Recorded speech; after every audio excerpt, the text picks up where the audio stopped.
Rassie has called up 3 new players to the Springbok squad ahead of their match against Wales on the 22nd of June. But are they the right choices? Now, before we get into the video, I do have some very exciting news. We have partnered up with SofaScore, an app that I've been using for years. It's the most powerful sports app for live scores, results, and stats. They cover more than 20 sports and 20,000 tournaments, and the best part is that it's absolutely free. This is the only sports app you'll ever need to follow your favorite sports, including rugby, cricket, football, tennis, anything. This is an app that I use on a daily basis. It's the best that I've come across. So if you're interested, go click that first link in my video description, download it for completely free. By you downloading the app supports this channel more than you know, and it allows us to make even better videos for you guys. So go click the link, download the app, and let's get into the video. Now, the next alignment camp is on the 3rd of May, and Rassie has invited 3 new players to join the virtual alignment camp just because he doesn't know where all the players are going to be when this game comes up against Wales. And as we've spoken about in previous videos, there's a lot of players that aren't going to be available for that test against Wales because it falls on the 22nd of June, which is outside of the international break, meaning that players in the UK, France, and Ireland will not be able to play for the Springboks, as well as any teams that make the semis or finals of the URC. So I think Rassie is planning for the Bulls and Stormers players not to be available, which then means he can pick from Japan-based players, the Sharks, and the Lions. And now we can see with these invitations that he's been giving out that he's planning for that to happen. He's planning to not have a lot of the players, and he's making alternative plans to get new players in and really test the depth of the South African rugby outfit. So who has Rassie invited? Well, there's 3 new invites. One who plays a prop, one who is a loose forward, and the other is a utility back who's having a phenomenal season. So starting with the prop, it's a newcomer. He signed for the Pumas at the beginning of the season, but he captained his varsity cup team last year, and they ended up winning the varsity cup, the Northwest University, and now he's got plans to move to Scarlet for next season. But his name is Sampie Swickers, and he's the only person in the squad, in the Springbok squad, who doesn't have URC rugby experience or European rugby experience. But if you think about it, who's going to be available and who's not going to be available for the Springboks to play against Wales? There'll be no Steven Kitsoff because he's just got injured and probably won't be fit to play. You can't have Frans Malherbe because he plays for the Stormers.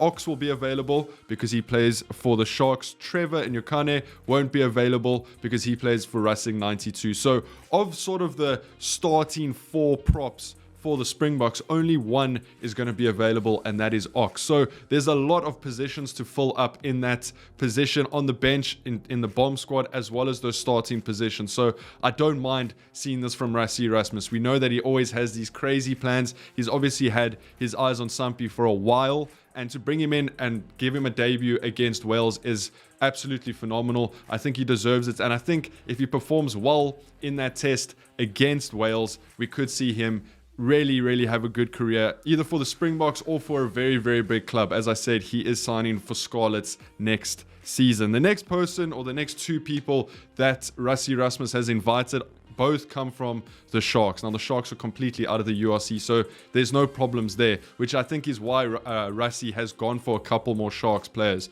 The first is Phepsi Buthelezi. Now, Phepsi Buthelezi has been knocking on the door of the Springboks for the past couple of years. There's been a lot of people saying that he needs to come in and get some chances in that Springbok outfit. We know that he's come up through the SA school system. He then played for the SA under-20s, and then he played for the SAA side, but he just hasn't cracked the nod to play for the Springboks. And although it feels like he's been around for absolute years, he's only 24. So he's coming into the prime of his career. He'll be in the prime when that 2027 World Cup comes around.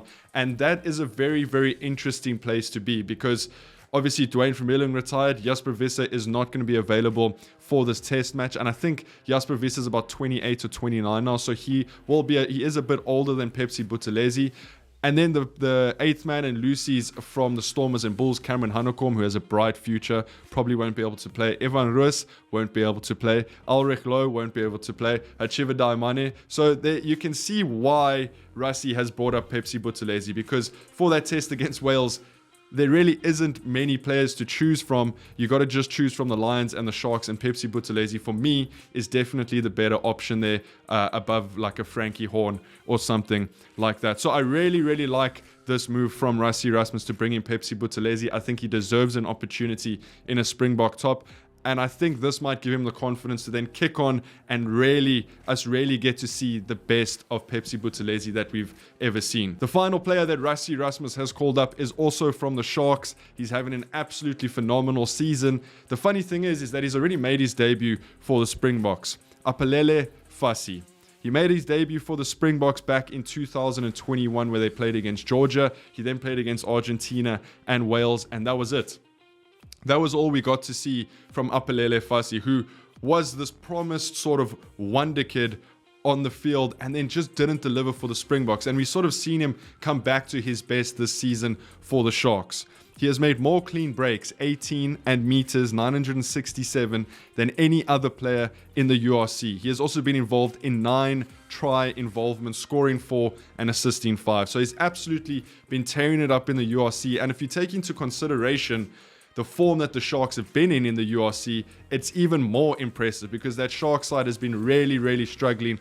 And for Fassi to really put his hand up and stand out in that team is very impressive. Now again, if we look at the players that won't be available for that number 15 position, and Fassi also provides a little bit more utility. He can play 13, he can play wing, he can play 15. But Damian Willemse plays for the Stormers, probably won't be available. Willie Leroux plays for the Bulls, won't be available. Warwick Gelant plays for the Stormers and probably won't be available. So you can quickly see that there's a depth problem in that 15 position. I'm very happy that Fassi got the call and the invitation to this next alignment camp. Now, it doesn't guarantee that any of these players are going to play against Wales, but you can see where Rassie Erasmus' thinking is at. I think for the 15 position, it's going to be between Fassi and Kieran Horn, who plays for the Lions, who was already called up to the alignment camp, the first alignment camp.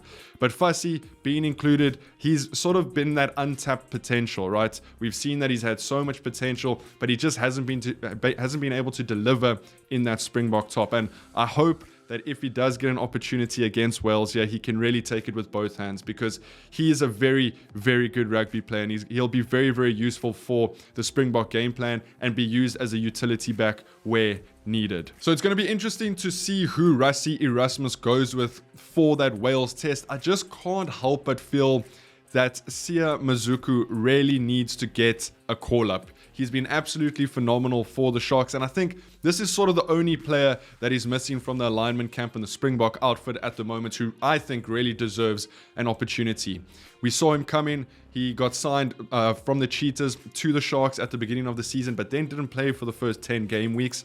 Cohen Bosch had a bit of a nightmare start, so they threw the ball to Sia Mazuku, who's performed absolutely phenomenal. He's won 3 Man of the Match awards in a row now, and I just think he deserves a chance, especially because Pollard is not going to be available because he plays over in the UK. Mani Lebok plays for the Stormers, probably won't be available. And if the Bulls make it, then Chris Smith and Johan Goosen are also out there. Yes, there's the likes of Nahamba and Jordan Hendricks at the Lions, but I just think Sia Mazuku, the form that he's been in, definitely deserves a shot in a Springbok jersey, and that's the only player that I think should still be called up. So yes, I think Rassie Erasmus has made the right choices with who he's picked, but I do think Sia Mazuku deserves a shot. Let me know what you guys think down in the comments. If you haven't, hit that like button and hit that subscribe button, and I'll see you guys tomorrow. Take it easy. Peace.